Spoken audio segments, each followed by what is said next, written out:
me gustaría comentaros y agradeceros, bueno, pues vuestra presencia y también agradecer a don Alfonso Caballero y todo el equipo que ha hecho posible este proyecto sobre el arte rupestre aquí en nuestra zona.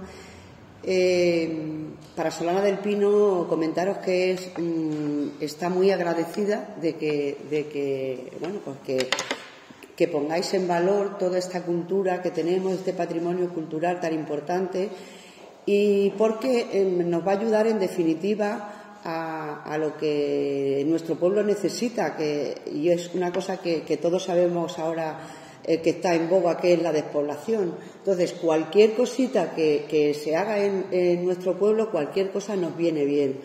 Pero quiero decir que este proyecto he tenido el honor de leerlo y me parece un proyecto que está hecho con una exquisitez, muy bien estructurado, yo creo que con mucho cariño, y bueno, que personas como vosotros, como el equipo se necesitan en todos los sitios. Entonces, nada, muy agradecida a todo el ayuntamiento de que os hayáis acordado, nosotros de vosotros y vosotros de nosotros. Y ya, sin más preámbulo, pues voy a presentar a don Alfonso Caballero Clean, que es doctor en arqueología, pertenece al Cuerpo Facultativo de Conservadores de Museos desde el año 1976.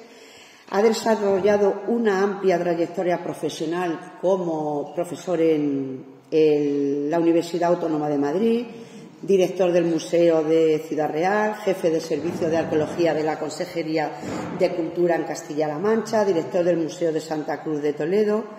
Y una cosa muy importante en él, pues es que nunca ha dejado de lado la investigación, es algo que le apasiona, que le encanta. De hecho, en el proyecto se ve ese ímpetu y ese cariño que le tiene al arte rupestre.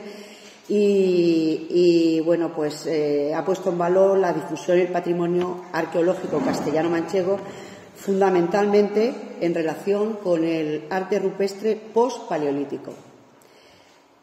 A continuación nos presentó también a Laura Gómez García, doctora en Prehistoria y Arqueología por la Universidad Complutense de Madrid.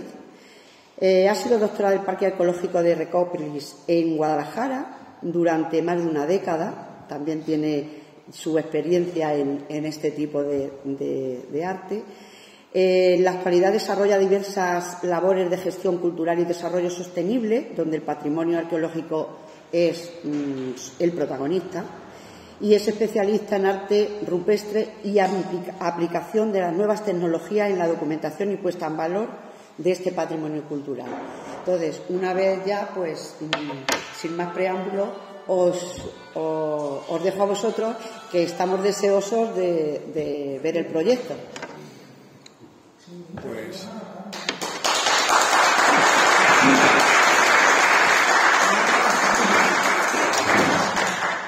muchas gracias, alcaldesa. Desde el primer momento no hemos recibido nada más que ayudas y era prácticamente de obligado cumplimiento el corresponder a esas deferencias que siempre habéis tenido con nosotros. Lo primero que tengo que decir es que no era la mejor fecha, pero tú diste el visto bueno, un señor que está ahí sentado lo propuso y por nuestra parte pues dijimos que sí. Tiene sus dos caras. Es unas fechas que mucha gente está de vacaciones, está con su familia, Semana Santa, las procesiones, la playa. Y por otro lado, mucha gente viene de nuevo al pueblo a estar unos días de descanso, viendo familiares y recordando viejos tiempos. Entonces, por nuestra parte, pues aquí estamos con mucho gusto y sin ningún problema. Lo primero que tengo que hacer, lógicamente, es agradecerles a todos ustedes el que estén aquí con nosotros en este soleado, nunca mejor dicho, día de Sábado Santo. Es un día espléndido, y agradecer pues al Ayuntamiento de Solana del Pino pues todas las deferencias que ha tenido en primer lugar, en su nombre de su alcaldesa, en segundo lugar, con Javier Lucero, que lo tenemos ahí enfrente y que también ante cualquier duda, cualquier puerta que se medio cerraba, Javier, está resuelto, con esa voz tan baritonola que tiene, y nos lo ha ido resolviendo. Y también quiero citar a Anastasio Canales, que también ha sido otra persona que nos ha ayudado. Al margen de, lógicamente, el grupo del ayuntamiento, mis recuerdos es para Juan Ruiz de Castañeda, el director del Parque Natural Valle de Alcudia y Sierra Madrona, que al igual que con Josefa o con Javier, en cuanto estábamos perdidos en estas sierras tan profundas, pues lo mismo, él siempre se ofreció a mandar un correo electrónico, a hacer una llamada telefónica, y automáticamente las puertas se abrían y conseguíamos conectar con las personas responsables para que pudiéramos explicar nuestro proyecto y, lógicamente, obtener los permisos. Y ya dentro de esas personas, pues quiero citar al dueño de la finca de la Torrecilla, esa pequeñita finca que hay allá al final, pegando con Andújar, con Jaén, con Andalucía, sobre todo la figura del dueño, de Lorenzo Silva, así como de su guardamayor o del guardamayor Paco, que es una excelente y encantadora persona, con unas tablas ya propias de la edad y de los conocimientos que tiene. Y lo mismo tengo que hacer mi recuerdo y mi agradecimiento al propietario de la finca Las Lagunillas, Alberto Muñoz, y en este caso a su guarda, que es un chaval joven con unas ganas, Juan, ganas locas de agradar, de ayudar y de estar siempre dispuesto a. Antes de empezar, quiero hacer una salvedad, como pone el título. El proyecto, que ahora lo cito, trata de la prospección, documentación integral, digitalización 3D e investigación arqueológica de la pintura en los términos municipales de Mestanza y Solana del Pino. Lógicamente, no se puede hacer un proyecto del término municipal de Solana o del término municipal de Mestanza. En aquella época, en la prehistoria reciente, las líneas hipotéticas de los términos municipales no existían ni tenían ningún sentido. Existe una espina dorsal de Sierra Morena, que es la Sierra de Madrona, y otra espina que es globalmente entendida como la Sierra de Alcudia, jalonada dentro después de sus propias.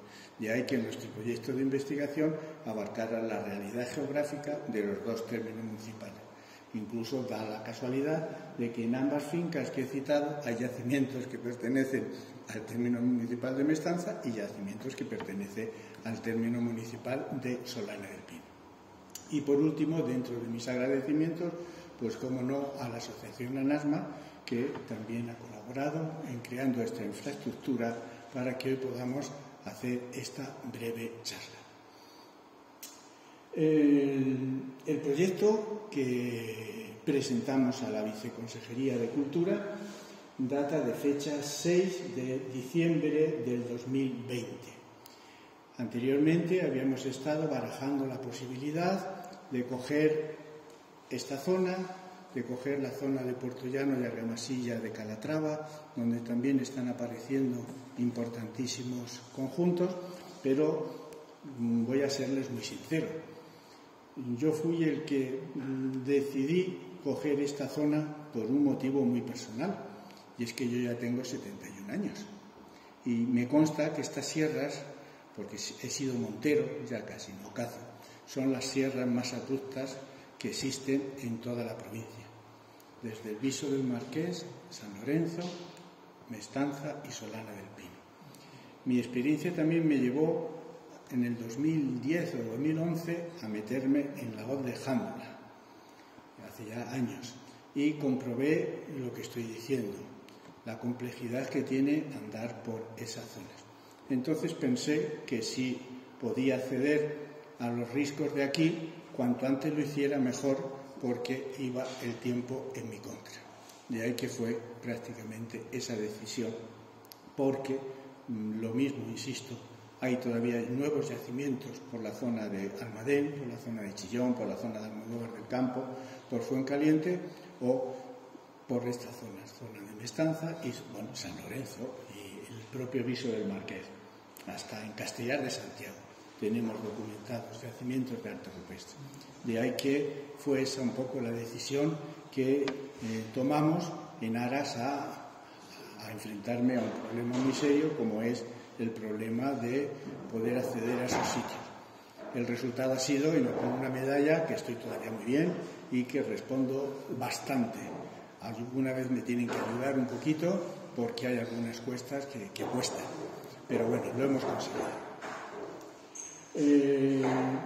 Mi equipo ya lo tienen ahí puesto, ya han hablado de la doctora Gómez. Francisco José López es nuestro especialista en fotogrametría. Ahora mismo estaba cuidando a los niños y no ha podido acompañarnos.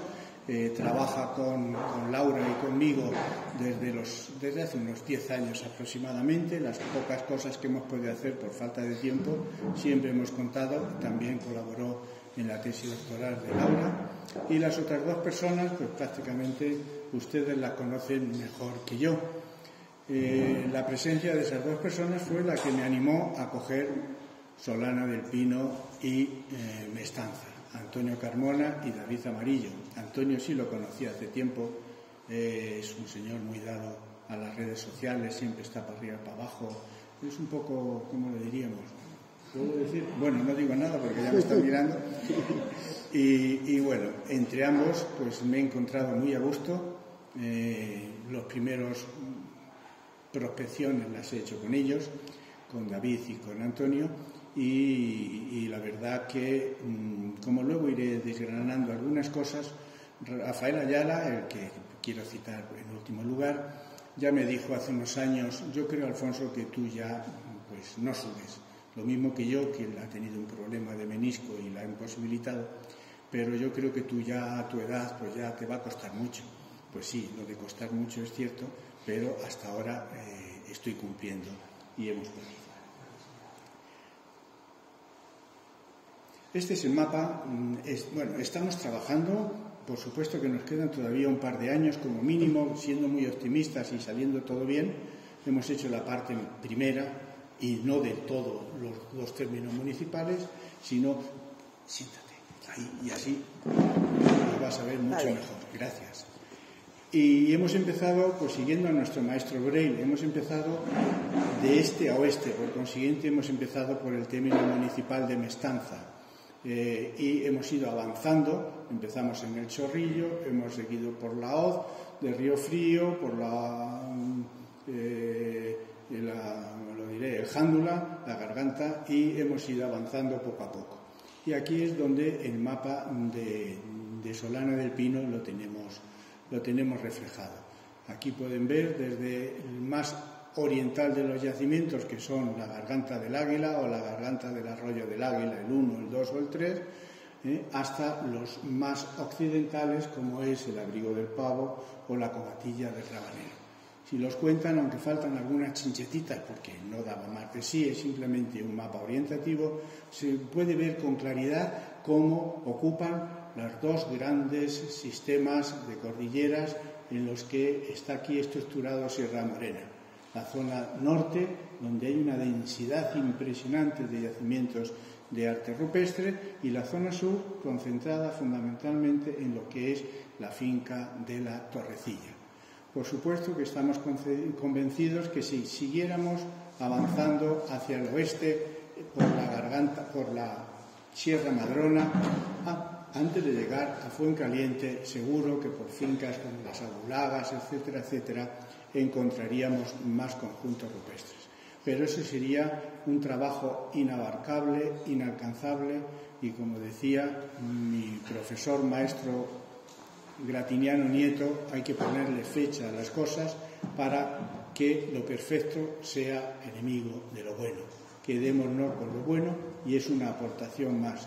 Con esto no queremos tampoco decir que este es el broche final y último de la investigación.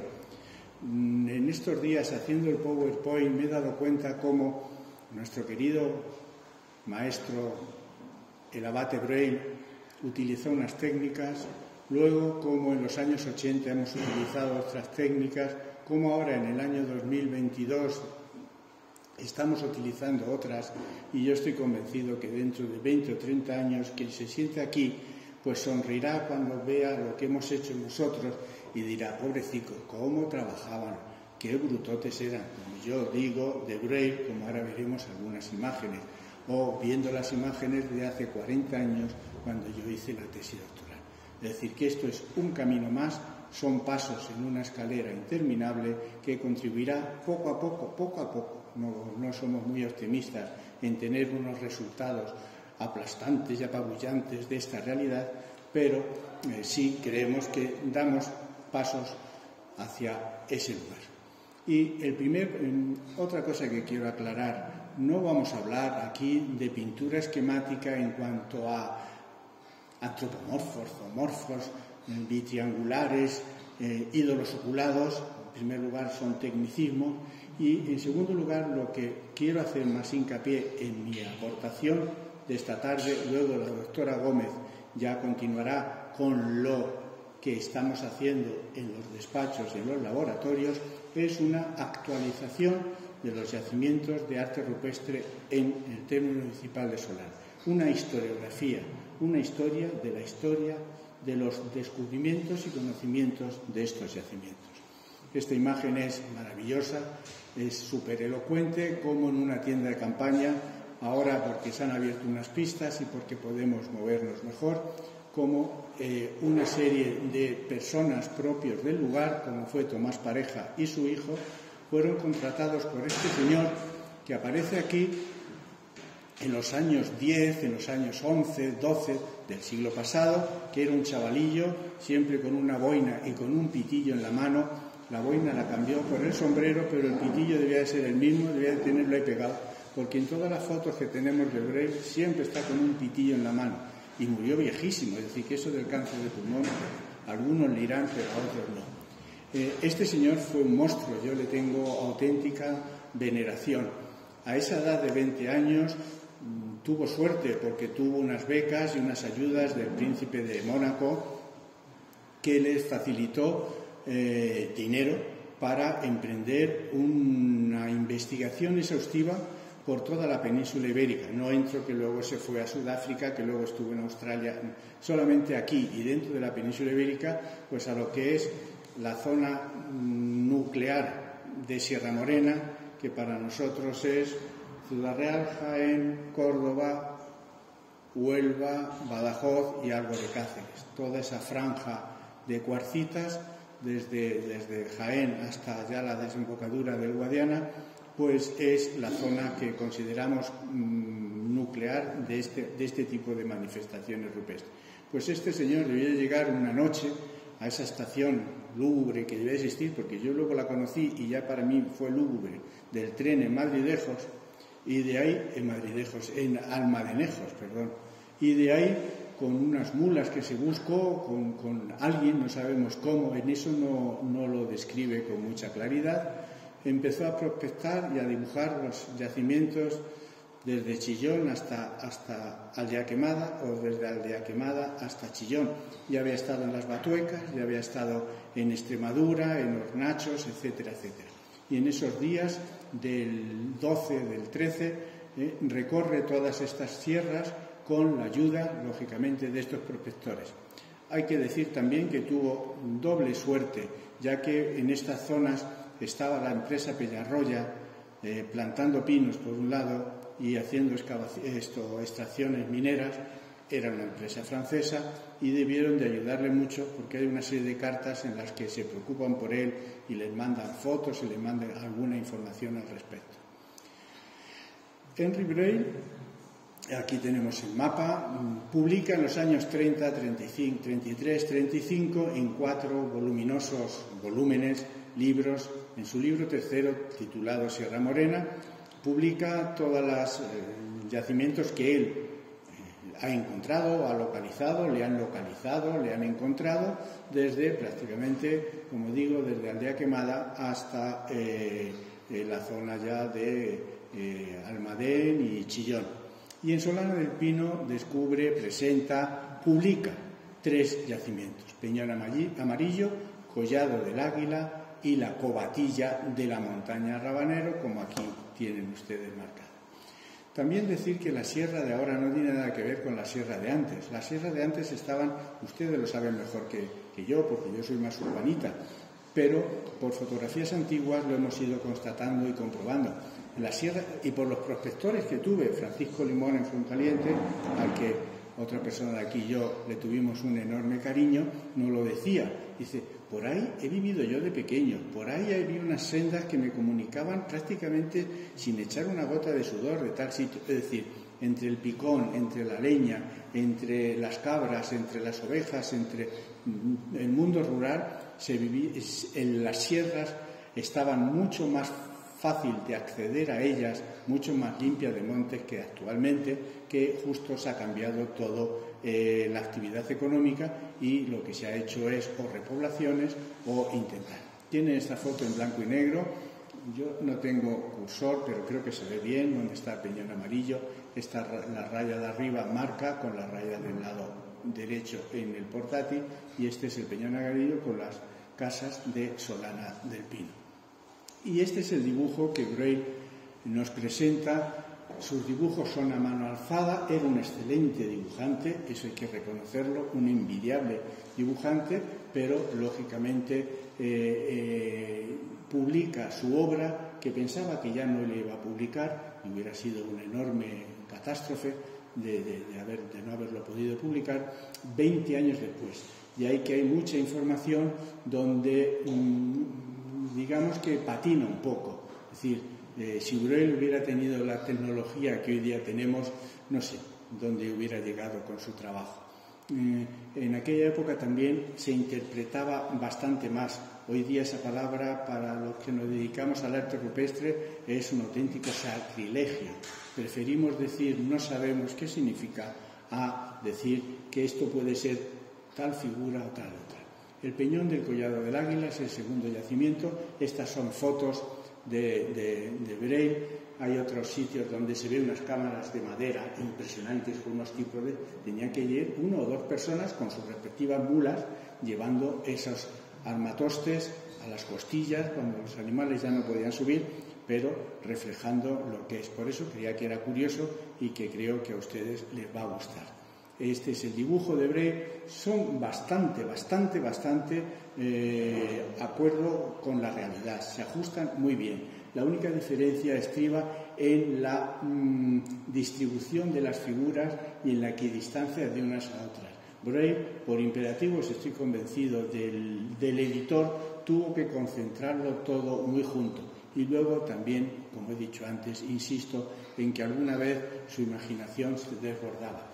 Habla de ver lobos, habla de que en la tienda de campaña oía por las noches y, es decir, era un ambiente impresionante el que este señor, que podía haberlo tenido todo en la Universidad de París, se dedicó a recorrer todos estos peñascos y esta sierra. La Covatilla del Rabanero, como ven, es otro referente, es el gran referente de Solana del Pino. Es el yacimiento por excelencia que tienen ustedes aquí en su término municipal. Desde ahí, que yo subí en los años 80, hay una vista panorámica espectacular y aparte de eso, pues lógicamente esta es la pared, junto con la roca 2 de la Sierra de la Virgen del Castillo de Chillón, si mi memoria no falla, son las 2 paredes verticales más espectaculares, más grandes que he visto en toda la provincia de Zorral. Son enormes paredes, esta tiene por lo menos 2 covachas, la otra es una pared lisa, como si tuvieran perfilado, y aquí tiene pues una de las escenas más publicitadas ya por otra persona, Pilar Acosta, otra investigadora que tuve el honor de conocer y que formó parte del tribunal de mi tesis doctoral, donde esta mujer lo que hizo es coger toda la obra de Braille y empezar a hacer tipologías de antropomorfos, de zoomorfos, buscando paralelos, buscando interpretaciones y después intentando, que es el gran problema que tenemos en el arte esquemático, intentando buscar escenografías, composiciones. Aquí Braille habla de que para él pudiera ser esto un enterramiento, esa figura central que se identifica como un antropomorfo, como un ser, y todas esas barras a sus lados que podían ser pues, los acompañantes de ese féretro o de ese muerto. Este es otro de los paneles que Braille recoge. y aquí estoy yo. Esa foto casi me da vergüenza, pero es que en aquella época no nos hacíamos selfie, no encontré casi ninguna foto, éramos muy tontos, no sé, que siempre estábamos obsesionados con otras cosas y ahora a cada 2 minutos haciéndonos fotos y saliéndonos en las redes sociales. Pues esta es parte de mi equipo, ese de bigotillo, ese soy yo. Miguel Ángel Mila es el que está a mi izquierda, que es un excelente dibujante. El otro es mi hermano Michel, que también es un muy buen dibujante, y el otro no es del equipo, es el hermano del que hizo la foto, que también lo hemos puesto.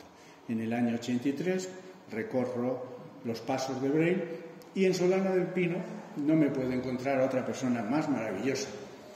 Un señor que era sordomudo, que muchos de ustedes lo llegaron a conocer, ¿no, Pepe? Tú sí lo conociste. José Canales. Yo llegué aquí en el 80 por ahí.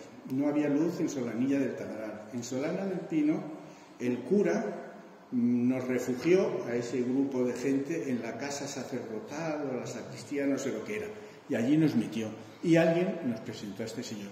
Yo tenía constancia de este señor porque en la Comisión de Monumentos, un investigador de Almodóvar del Campo, don Manuel Corchado, había escrito a la Comisión y a la Real Academia hablando de José Canales, de este señor que, aunque había tenido una infancia muy delicada y tal, casi se había convertido en la persona, y no se ofenda, más lista del pueblo, y había encontrado una serie de yacimientos que de alguna manera habría que ayudarle.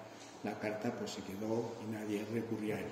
Pues este señor tenía una chispa fantástica, era un señor muy agradable, muy simpático, nos tomaba el pelo olímpicamente, empezaba a andar subiendo al batanero y iba deprisa, y nosotros, este cabrón, que no para, y de pronto en un recoveco estaba sentado esperándonos, mirándonos como diciendo, vamos, moveros.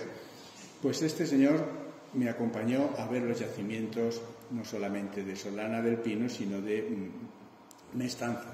Esta es el Collado del Pajonar, es la única foto que he encontrado en donde está él y mis 2 compañeros de trabajo. Los yacimientos publicados, aparte de los que ahora citaremos de Braille, que los incluyo, está tristemente demasiado famoso, aunque ya más tristemente le queda bien poco. Ven esa grieta que está en su parte central, pues esa grieta más otra horizontal en la parte superior es la que alguien ha utilizado metiendo una palanca hace años para destrozar, porque estoy convencido que no he sido capaz de llevarse ni un trocito que mereciera la pena. La cuarcita, como ustedes saben, es como el siles, saltan al primer golpe que se le dé, no es como la caliza, que pueden coger un trozo más completo. Pues esta es la garganta del muerto, que el único problema que tiene este yacimiento es una cosita que pasa por aquí abajo, que es la carretera. Si este yacimiento hubiera estado 400 metros hacia el interior, pues nadie se hubiera percatado, lo conoceríamos las personas que tenemos que conocerlo y se han sacado. Esa es la realidad, no solamente ya se ceban con el arrancar un trozo, sino que después aparece un grafito a su lado, aparece esa flecha en blanco a su izquierda y ya el colmo de los colmos, lo que todos ustedes saben, que es que no tiene ni un sinsentido ni una sin razón. Nosotros volvemos también a los yacimientos de Braille, voy más deprisa y hacemos nuestros dibujos con nuestras escalas.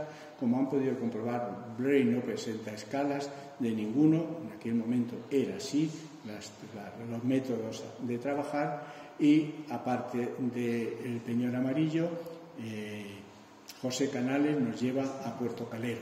Este es el yacimiento que está relativamente cerca de aquí, un yacimiento espléndido, tiene 2 paneles, el panel de la izquierda, que es el que tienen ahora mismo en la imagen, con unos bitriangulares muy interesantes, y luego el panel de la izquierda con estas también, con otros bitriangulares y con unas figuras rectangulares y algún zoomorfo complicado. Nosotros aportamos, entre lo que hemos considerado que ha sido nuestra aportación, es que de todos los yacimientos ya empezaban a hacerse, se marcaban las grietas más importantes de los paneles, porque las grietas condicionaban en algunas ocasiones las representaciones pictóricas. En otro lado hacíamos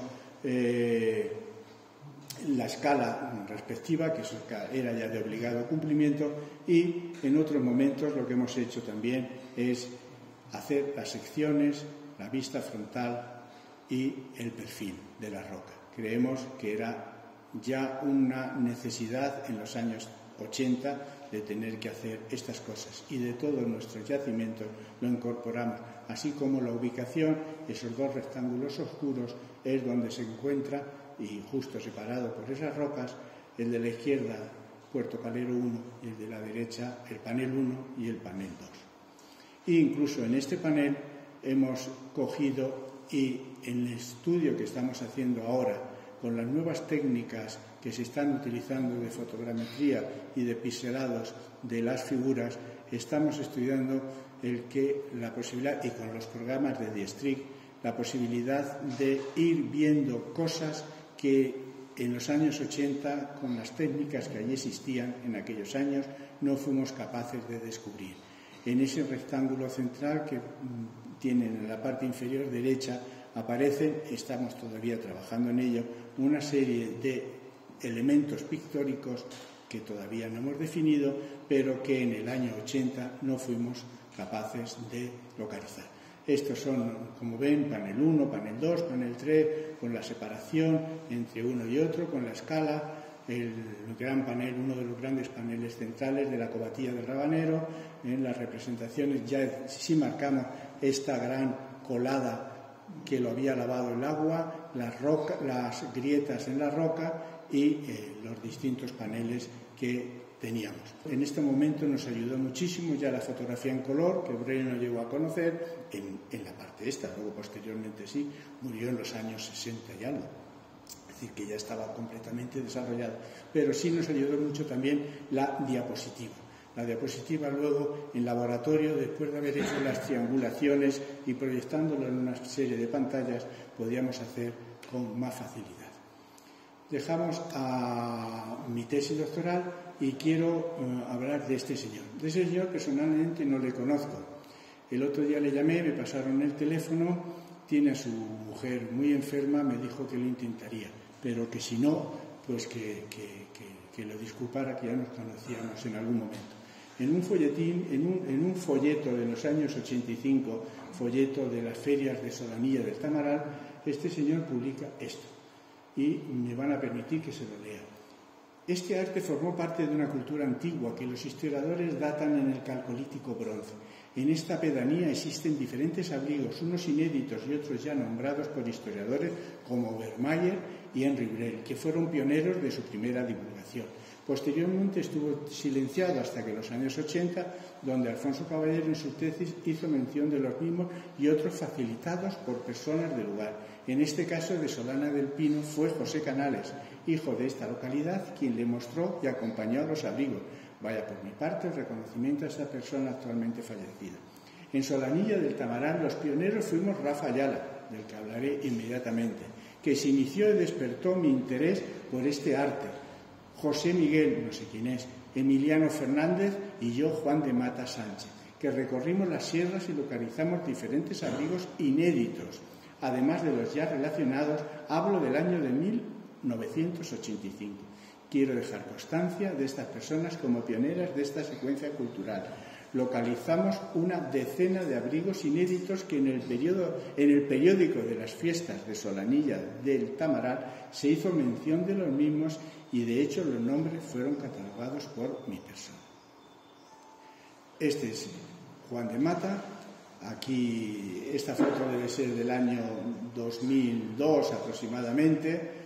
Sí, no tenía pelo todavía el señor que está ahí de pie y levantado, y esa preciosa niña pues ya es toda una señora con un hijo en el mundo. Y Juan de Mata es el señor que está mirando a la cámara en el centro de la figura.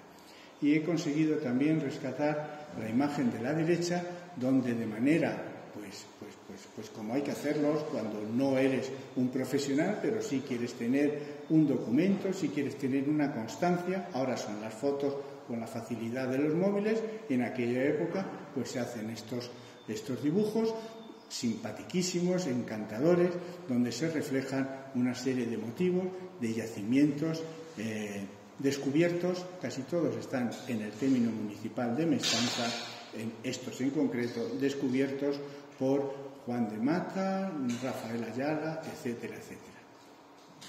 volver a esta figura. Esta es justo el acceso para bajar a la garganta del Águila 3, que luego veremos que aparece en otros textos. Rafa Ayala, aquí lo tienen ustedes, tampoco ha podido venir, creo que le conocen muchos de los que están aquí, tiene casa en El Hoyo y va mucho por allí, prácticamente ahora que está jubilado de su trabajo en Repsol, está prácticamente siempre que se puede escapar al Hoyo. Pues fue una persona, no sé cómo definirla,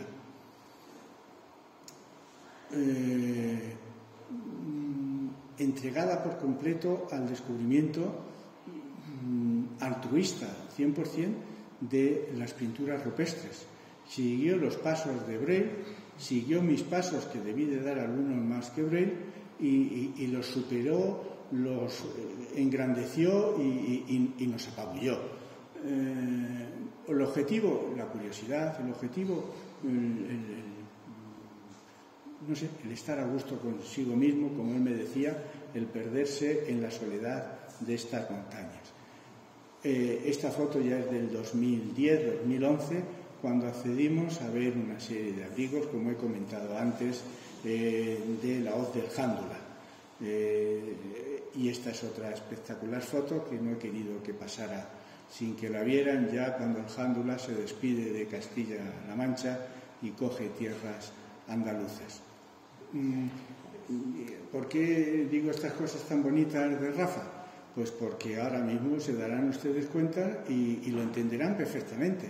Esta es una ficha de campo de las 80 o 90 fichas que Rafa me pasó y que no solamente me pasó las fichas de campo, sino que después hizo unas fichas más elaboradas ya en casa con más tiempo sería. Como pueden ver arriba, es el Arroyo del Águila 1, en el año 89, está hecha la ficha, y esta es ya, como si dijéramos, la ficha más fina, la ficha casi de publicación. Me he comprometido, y si todo sale bien lo haré, a publicarle esta ficha, todas estas fichas en un cuadernillo, porque creo que, aparte de que él se lo merece, creo que es un trabajo súper jugoso y súper maravilloso que debe de estar expuesto para que todo el mundo lo contemple. Aquí no solamente se limita a poner el dibujo, que, vuelvo a decir, en la mayoría de los casos, como he dicho con Braille, responde perfectamente a la realidad. No marca unas escalas, vuelvo a decir, es un dibujo más de mano alzada, es un dibujo más intimista, no es un dibujo científico, pero es que te refleja en esos mapas, unos 50.000 que teníamos y que usábamos y que ahora los vemos y sonreímos, donde están los yacimientos, como pueden ver. Esa es la garganta del Arroyo del Águila, donde está el número 1, donde está la Pareta, el número 2, el número 3. Se va al cerro enfrente para hacer esta fotografía, y ya no solamente con eso, sino que también se permite el lujo de colocar la visera y hacer un croquis de la situación de las pinturas. El abrigo del Arroyo del Águila 2, lo mismo, ahí tienen, cuando llueve, como ahora seguro que tiene agua, cómo baja, pues en un peñón del lado derecho, antes de llegar al abrigo del Arroyo del Águila 3, en Rafael Ayala, en el 94, encuentra este conjunto pequeño, pero muy significativo de pintura. Y este es el Arroyo del Águila 3, que, como ya he dicho, es el que en el año 2010, 2011, 2002, 2003 fueron a visitar Antonio Carmona y Juan de Mata. Seguimos con la Paleta, otro conjunto, está al lado, ahí lo tienen en el mapa, unos 50.000, está al lado de una preciosa cascada en una cueva, un enclave que les aconsejo, si pueden visitarlo.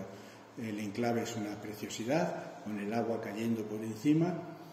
Y otro de los yacimientos que nos presenta Rafa Ayala es las Lagunillas 2. He dicho que hay un Lagunillas 1 en el término municipal de Mestanza. Estas por poco tiempo están en el término municipal de Solana del Pino. Un conjunto muy pequeñito, No es complejo el acceso, muy agradable y, como ven, lo tiene todo. Abrigo grande formado por un pliegue de rocas con una inclinación de unos 45 grados en cuyo interior hay un aljibe partiendo de Lagunillas 1, es decir, una descripción súper detallada. Otro nuevo yacimiento que nos presenta Rafael Ayala es el abrigo del Pavo.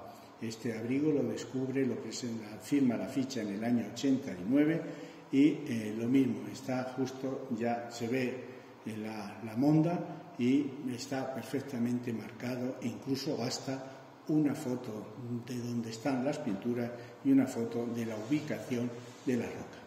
El abrigo de la Pileta es un abrigo espectacular, ya da caras aquí a la Solana, donde está recogido este conjunto y donde podemos ver perfectamente los dibujos que Rafael ha ido haciendo y que nosotros hemos ido constatando en nuestras sucesivas visitas.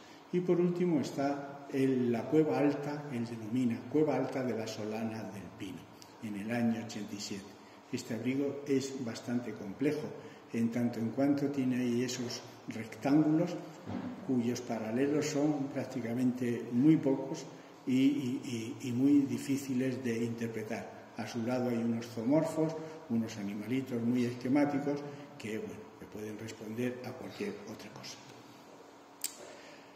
Toda esta documentación me la entrega a mí Rafael Ayala, se presenta en mi despacho. Yo acababa de sacar la plaza del Museo de Ciudad Real y me llega con todo esto y ahora lo leo. Yo todavía estaba en Ciudad Real, en el año 93 presento un proyecto de investigación titulado así, Nuevas Estaciones, y lo mando en aquella época era todavía Dirección General, creo recordar, o Viceconsejería, da lo mismo. En este proyecto que yo envío, lo digo bien claro, por eso me van a permitir que lo lea, tuve la visita de don Rafael Ayala, vecino de Puerto Llano, que localiza 70 localidades con pinturas y que además había visitado todos los yacimientos incluidos en mi trabajo. Me comunicaba que su único interés había sido el contacto con la naturaleza, la ilusión de descubrir nuevos conjuntos y a lo sumo hacer unos dibujos de las pinturas a mano alzada en acuarela, llenos de jugosidad y frescura como documento de lo encontrado. Por su parte, me ofrecía el estudio de toda esta documentación y se ponía a nuestra disposición siempre que su trabajo lo permitiera para acompañarnos en nuestros desplazamientos y formar parte del futuro equipo de investigación. Esa foto que les he enseñado de los años 10, donde se ve el Jándula ya marcharse, fue una toma de contacto con él cuando íbamos a empezar a organizarnos ya, porque íbamos a emprender el estudio de toda esta zona. En aquella época todavía estábamos en perfecto estado, nos encontrábamos muy bien, se pospuso durante algún tiempo y luego pues la fatalidad es que a Rafa tuvo un problema de menisco, tuvo una operación que no quedó bien y como consecuencia de todo esto, cuando yo he intentado rescatarlo, recuperarlo y volverlo a traer a cumplir esta frase que aquí habíamos puesto los dos, pues él ya no estaba en condiciones y ya no ha podido acompañarnos. Esto es un poco el escrito que yo fui enviando a la Dirección General presentando este proyecto de investigación. En el año 93 solamente me había aportado las fichas de los yacimientos Peñón del Pavo, Cueva Alta de Solana del Pino y Abrigo La Pileta. Y de Sierra Madrona solamente Abrigo del Águila, que debe de referirse al abrigo o la garganta del Arroyo del Águila número 1. Luego, posteriormente, es el 2 y el 3. Para preparar esta charla, esta conferencia, he ido a la Viceconsejería de Cultura a consultar la Carta Arqueológica de Solana del Pino, ya que había una serie de malos entendidos que quería subsanar. Esta ficha, esta carta arqueológica, que fue realizada por dos personas que están aquí, más otra llamada Marta Chodrá y David Oliver, que por supuesto que conozco, recogen esta serie de yacimientos de arte rupestre, aparte de, y no es por darle jaboncillo, de una carta arqueológica exhaustiva de necrópolis, de enterramientos, de cerros, de posibles hábitats en altura, etcétera. Yo me limito a lo que estamos aquí. Y están los yacimientos consabidos de Breuil, Collado del Águila, Covatilla del Rabanero, Puerto Calero, Peñón Amarillo y Garganta del Muerto. Y aparecen 4 nuevos yacimientos que yo no tenía en aquel momento ninguna información. Cueva Puerto Vázquez, Umbría de Puerto Calero 1, Umbría de Puerto Calero 2 y Umbría de Puerto Calero 3, con las referencias, lógicamente, de la carta arqueológica. En el año 2010, David Oliver, que ya lo hemos citado como miembro de la redacción de la Carta Arqueológica de Solana del Pino, le encarga el Servicio de Arqueología de Patrimonio de la Viceconsejería de Cultura o de la Dirección General, un documento administrativo, el arte rupestre esquemático en la provincia de Ciudad Real, actualización y documentación de nuevos yacimientos. Está firmado, como pueden ver, en el 2010.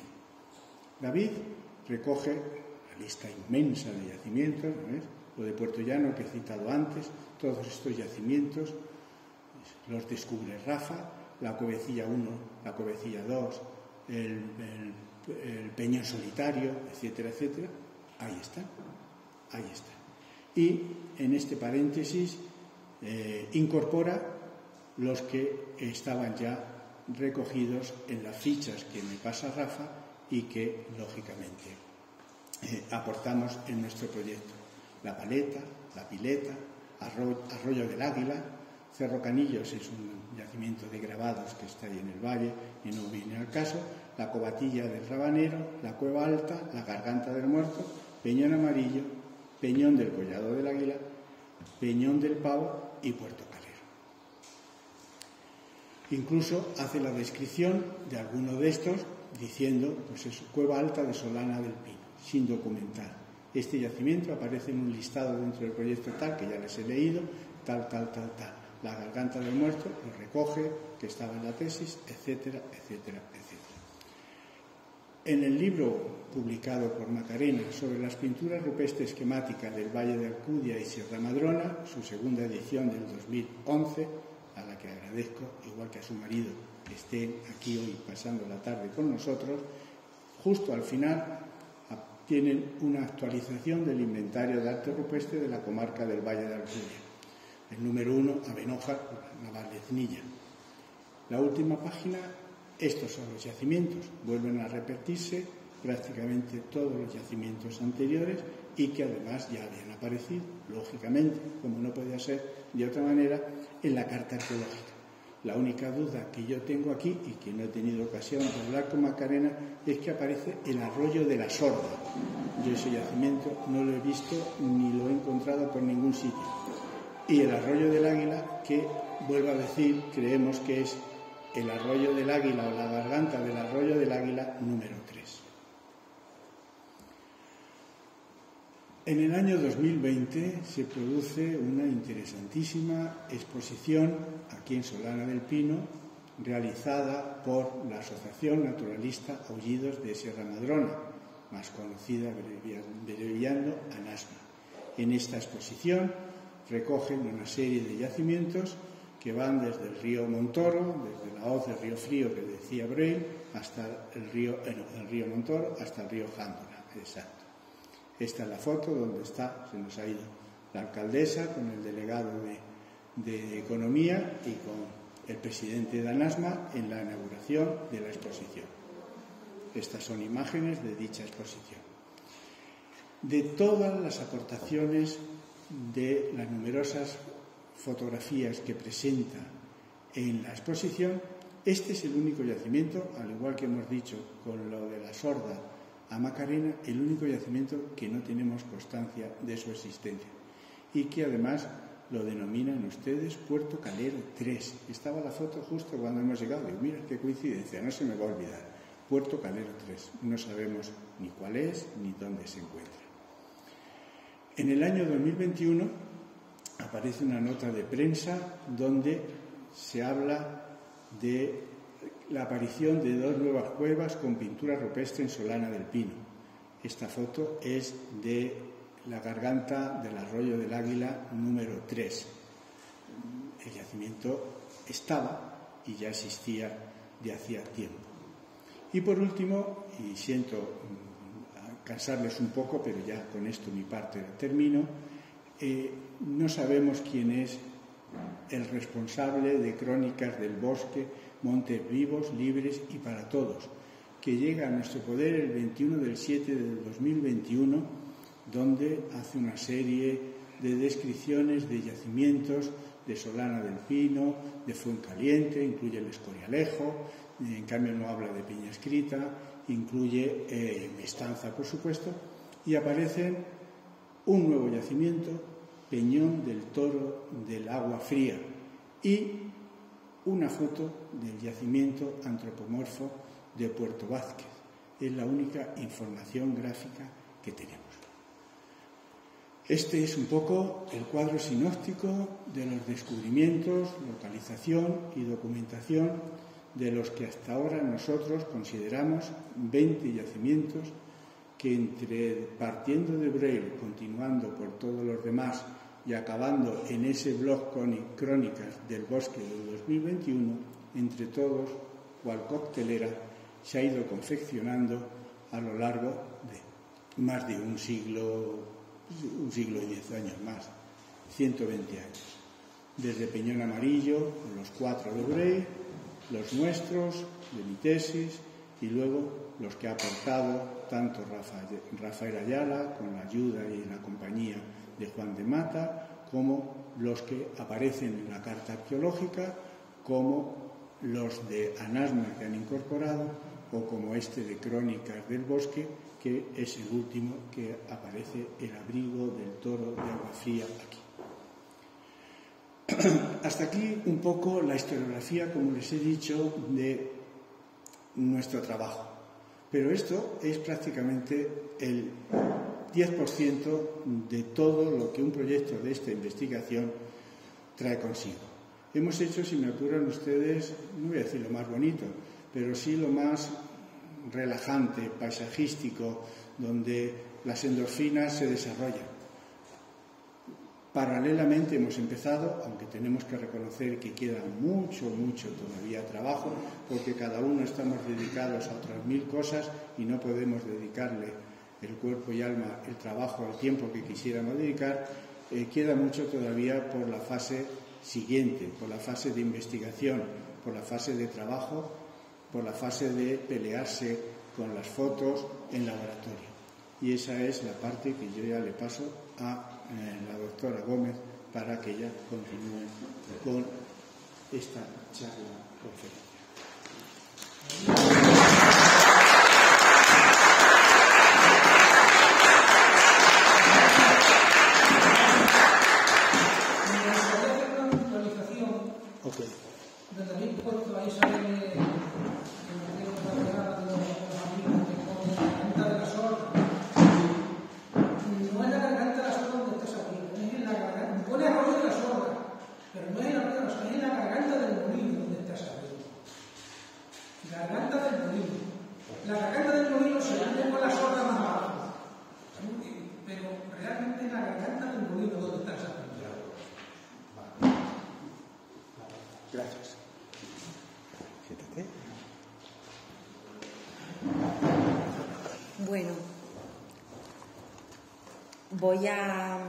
Voy a intentar ser breve para no cansarles mucho.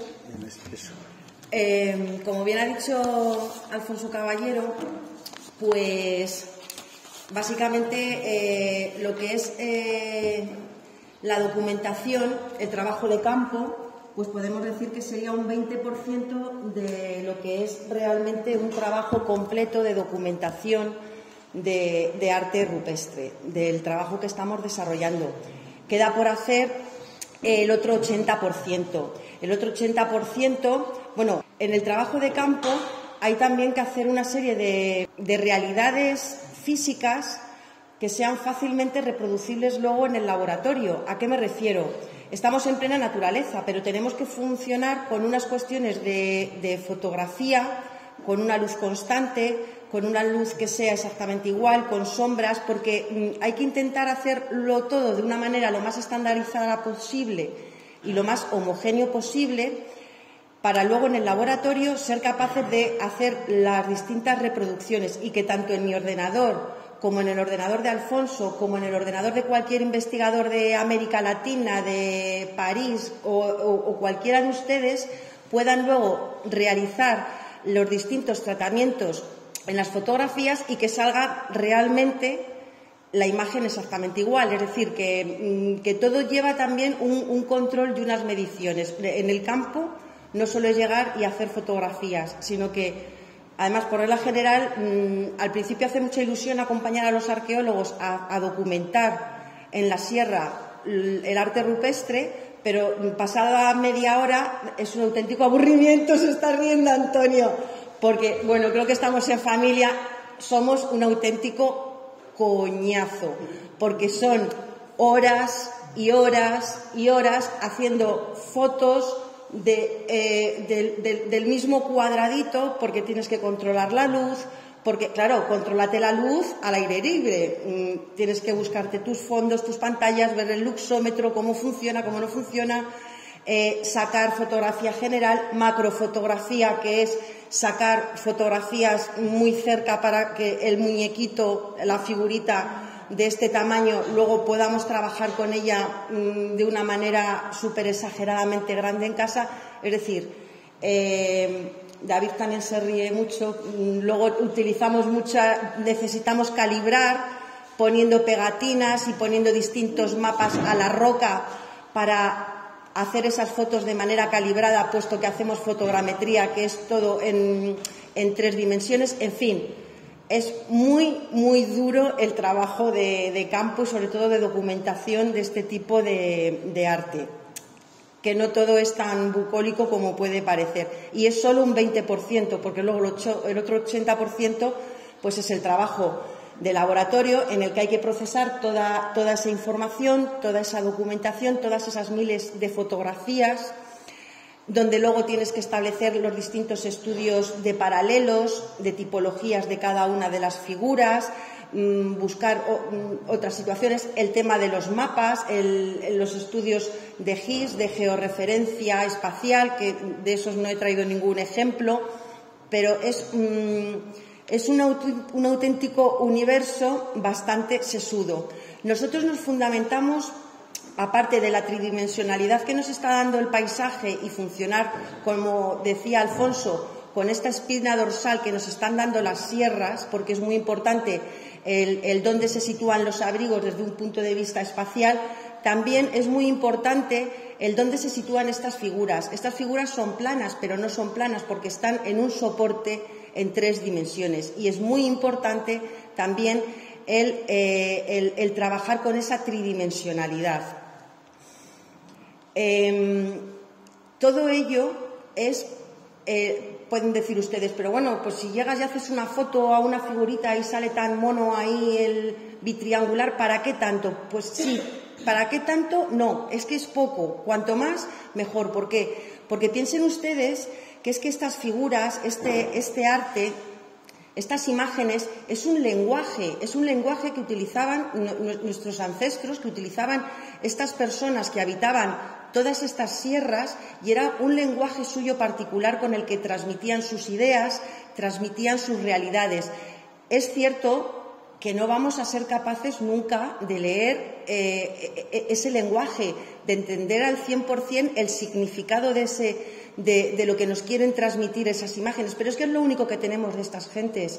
Y si queremos conocerles, queremos saber cómo vivían, cómo ocupaban estos territorios, cómo se movían por estas tierras, a lo único a lo que nos podemos acoger es precisamente al estudio de estas figuras.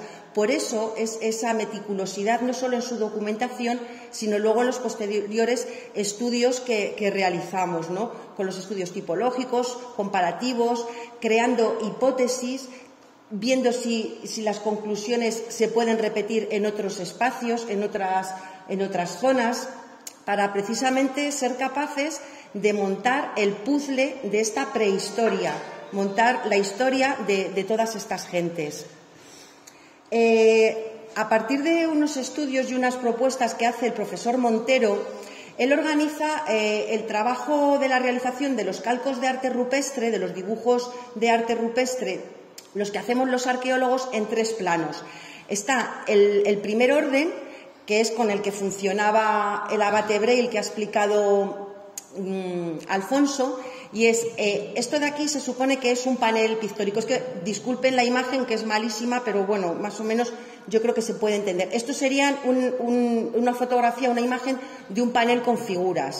El ojo humano lo ve, el ojo lo ve y lo procesa.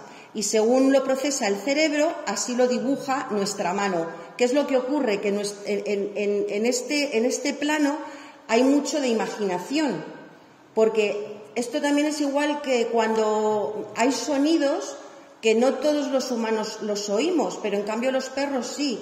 Distintas frecuencias de sonido, unos animales las oyen y otros no. Pues con los pigmentos, con los colores, con lo que son los dibujos, con lo que son las figuras de arte rupestre, ocurre lo mismo.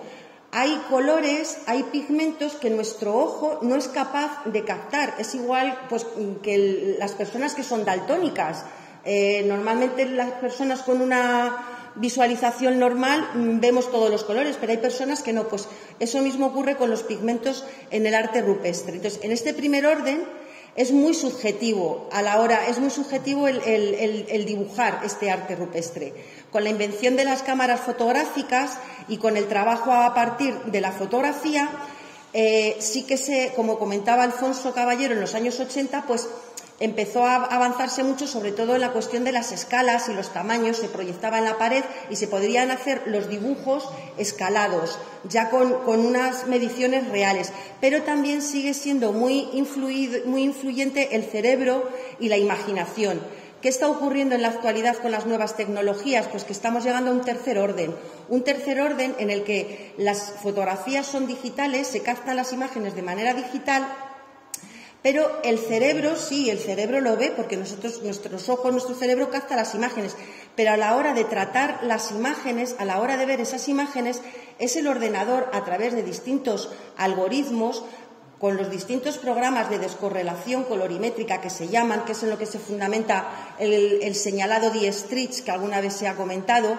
Pues estos programas de ordenador, pues lo que hacen es precisamente captar todos los pigmentos y toda esa gama que muchas veces nuestros ojos no son capaces de ver. Y entonces el ordenador, directamente a través de estos algoritmos, marca precisamente esas imágenes que en muchas ocasiones nosotros no vemos. Aquí vemos, por ejemplo, este panel. Si nos fijamos debajo de la N, que está vandalizado, han escrito un Noelia, un graffiti, pues esto sería la imagen tal cual que podemos ver nosotros en el yacimiento y lo que ven nuestros ojos y lo que se ve en la fotografía. Si trabajamos con esta fotografía de manera digital, como nosotros lo hacemos con estos programas de descorrelación colorimétrica, pues somos capaces de sacar esos pigmentos que nuestros ojos, directamente porque están en una banda distinta a la que controla nuestro cerebro, empezamos a sacar trazos de distinta índole. Creo que una imagen vale más que 1000 palabras, lo están ustedes viendo. Aquí tenemos otro pequeño ejemplo, ¿no? En esta imagen real sí vemos por aquí unos trazos, unos oblicuos, unos paralelos, pero si trabajamos esta imagen desde este punto de vista, se sacan incluso superposiciones, ¿no? Unas pinturas encima de otras. Aquí vamos un poco el proceso de cómo se funciona. El ordenador es el que marca directamente cuáles son los pigmentos reales de que están componiendo esta figura. Esta fotografía está súper ampliada, es una macrofotografía. Esta figura tiene un tamaño de no más de 5 centímetros. Entonces, el cuadradito rojo que están ustedes viendo aquí, que estoy marcando con el cursor, sería el fondo en el que nosotros trabajamos, con lo cual hay un aumento de píxeles brutal, se marca el píxel que se corresponde precisamente a este pigmento y es el ordenador con sus algoritmos el que nos dice esto es, y nosotros simplemente rellenamos, es decir, no estamos inventando, no estamos interpretando, no estamos inventándonos nada, que a veces es fácil. De esta manera somos capaces de ver estas figuras de una manera muy objetiva. Aquí vemos otro ejemplo. Este histograma de aquí nos está marcando exactamente estos algoritmos, los niveles de cada banda de color. Es decir, que todo va totalmente computerizado y ya les digo que lo mismo que me sale a mí en mi ordenador, ustedes en su casa metiendo los parámetros con los que se ha funcionado, les va a salir exactamente igual. Es decir, que no hay truco del almendruco y que no... El cómo se funcionaría, pues esta sería una foto tal cual y lo vamos viendo, cómo vamos trabajando y cómo vamos encontrando, fíjense, lo que realmente se veía inicialmente, esto, pero según vamos trabajando en el laboratorio con la descomposición de colores, con las correlaciones colorimétricas, nos damos cuenta de que hay una serie de superposiciones y de trazos unos encima de otros, que es que incluso además, si ustedes se dan cuenta, tenemos una figura esquemática, que es la que está marcada en negro, y lo que nos ha ido saliendo por detrás, que está todo por detrás, está infrapuesta a esta figura principal, es como una especie de algo como vegetal, digámoslo así, pero es que lo más sorprendente de todo es que aquí tenemos dos cuartos traseros que además están uno superpuesto a otro y que son de un componente totalmente naturalista.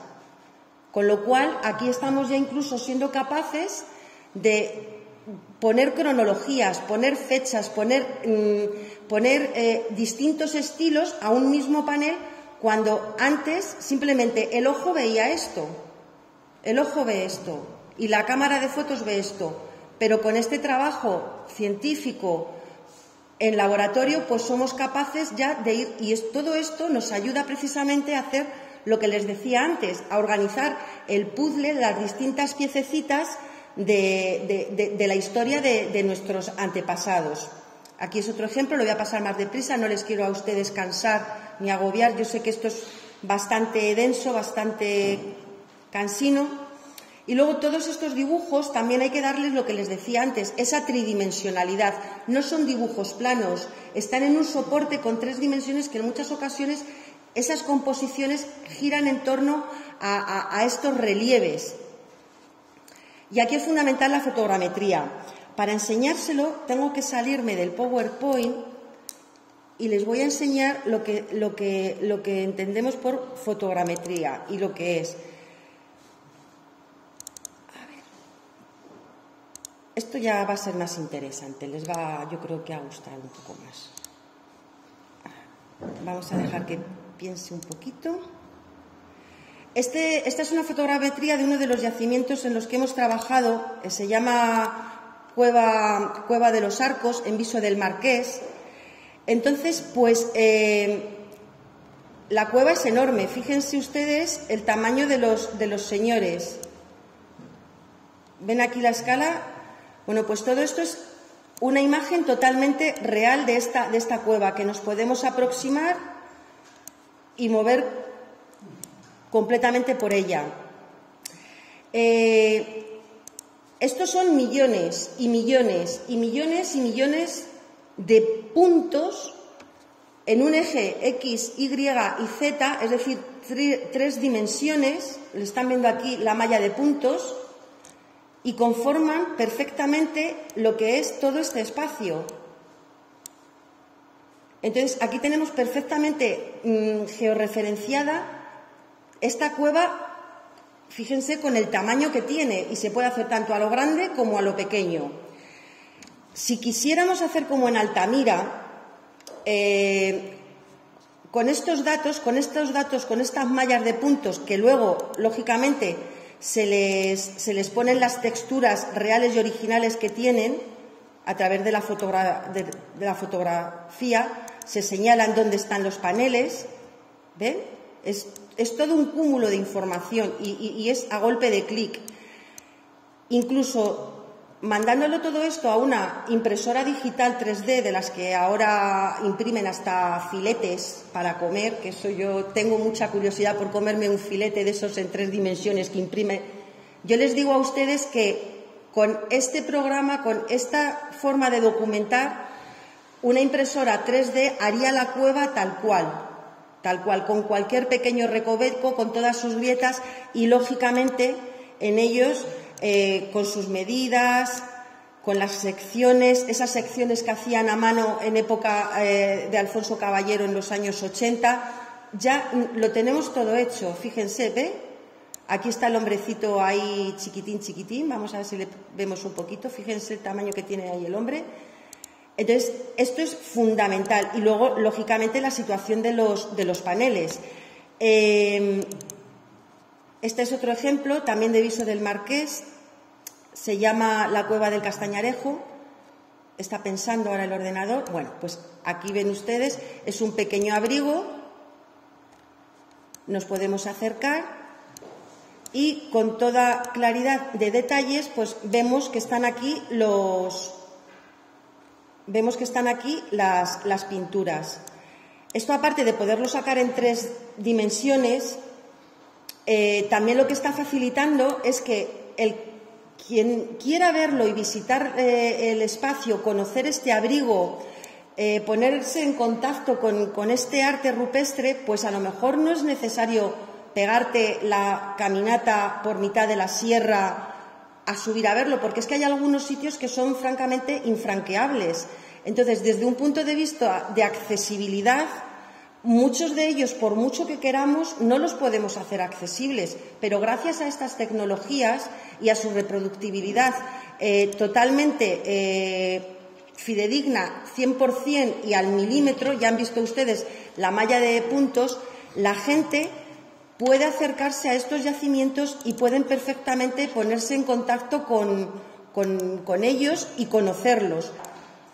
Quien no pueda subir al arroyo del Castañarejo por X, Y o Z, que es lo más normal, pues puede ver muy nítidamente estas figuras y cómo funcionan. Y luego, con esta vertiente de facilitar esta lectura, porque no todos los ojos están acostumbrados a ver que aquí hay un antropomorfo. Entonces, se les puede dar esta doble información gracias al calco. Calcos que ya les digo que están en 3 dimensiones, que precisamente también es otro aporte más de información y documentación. El cómo se desarrollan estas figuras creando composiciones donde el propio relieve, fíjense ustedes aquí que bien se ve, el propio relieve les van dando hueco, les van creando hueco, les van creando el espacio. Si hubiéramos tenido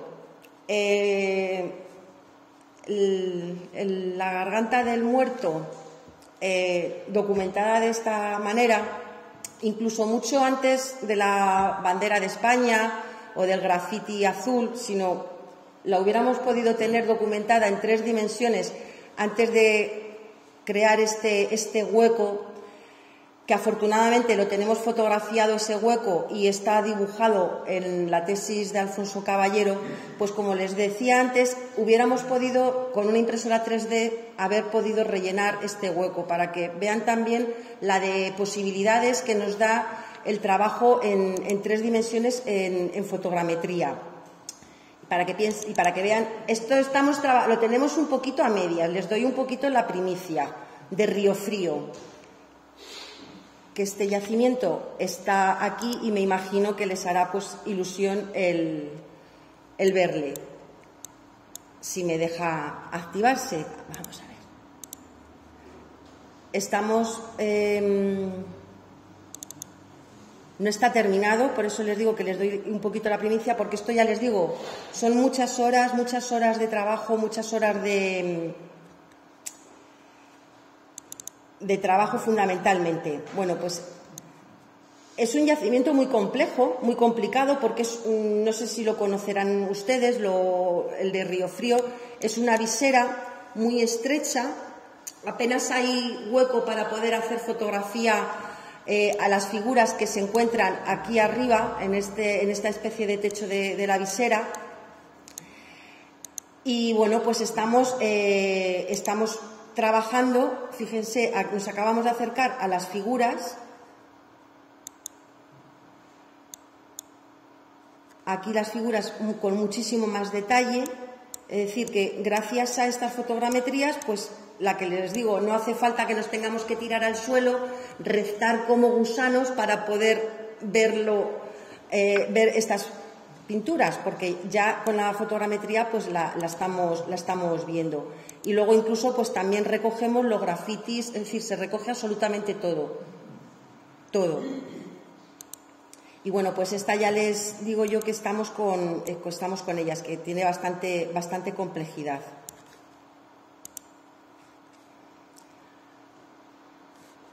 Ahora vuelvo al Power.